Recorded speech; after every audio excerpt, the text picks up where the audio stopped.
গত 9 ও 10 মার্চ মুর্শিদাবাদ জেলার বহরমপুর স্টেডিয়ামে অনুষ্ঠিত হয় প্রাথমিক বিদ্যালয় ও শিশু শিক্ষা কেন্দ্রগুলির রাজ্য স্তরের প্রতিযোগিতা। আর সেই ক্রীড়া প্রতিযোগিতা প্রথম স্থান অধিকার করে রাজগঞ্জে 2 খুদে পড়ুয়া।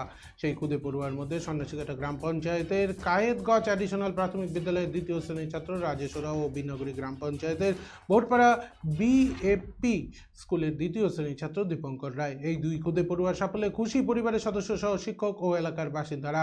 প্রতিযোগিতায় দ্বিতীয় শ্রেণীর ছাত্র রাজেশ ওরাও আলু কুড়ানো দৌড়ে প্রথম স্থান অর্জন করে। রাজেশের বাবা চা বাগানের শ্রমিক।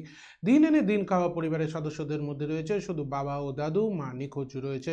বুধবার রাজগঞ্জ ব্লক তৃণমূল কংগ্রেস নেতৃত্ব রাজেশের বাড়িতে গিয়ে তাকে ও তার পরিবারের সদস্যদের সাথে দেখা করেন। রাজেশকে সম্বর্ধনা জানিয়ে তাকে কিছু আর্থিক সাহায্য করা হয়। এছাড়াও সরকারিভাবে রাজেশের পরিবারের জন্য একটি ঘর বানিয়ে দেওয়ার আশ্বাস দেন। উল্লেখ্য, রাজেশের বাবা একজন চা বাগান শ্রমিক।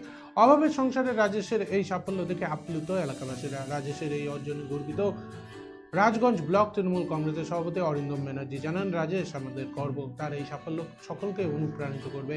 আমরা রাজেশের পাশে থাকবো এবং তার ভবিষ্যতের জন্য সর্বাত্মক সহযোগিতা করব। আমাদের রাজগঞ্জ ব্লকের সন্ন্যাসীঘাটা অঞ্চলে আমাদের ব্লকে তথা জেলার গর্ব আমাদের ছোট্ট খুদে ছাত্র প্রাইমারি স্কুলের কায়েতগঞ্জ প্রাইমারি স্কুলের রাজেশ ওরাও। সে আপনারা জানেন কিছুদিন আগে আমাদের যে আন্তঃপ্রাথমিক বিদ্যালয়ের যে রাজ্য প্রতিযোগিতা হলো তাতে প্রথম হয়েছে এবং তাকে উৎসাহিত করবার জন্য তার পরিবারকে উৎসাহিত করবার জন্য আজকে আমরা আমাদের সন্ন্যাসীঘাটা অঞ্চল তৃণমূল কংগ্রেসের আহ্বানে সবাই এখানে আমাদের তৃণমূল কংগ্রেস যারা আছেন সভাপতি, যুব সভাপতি, আমাদের শিক্ষক ইউনিয়নের নেতা, আমাদের পঞ্চায়েত থেকে শুরু করে মহিলা নেত্রী সবাই এখানে এসেছি যাতে রাজেশের ওর আরও খেলাধুলার দিকে আরও উন্নতি করতে পারে। অনেক বড় হও, ভালো মতন খেলাধুলা করো, ঠিক আছে? এইটা ধরো।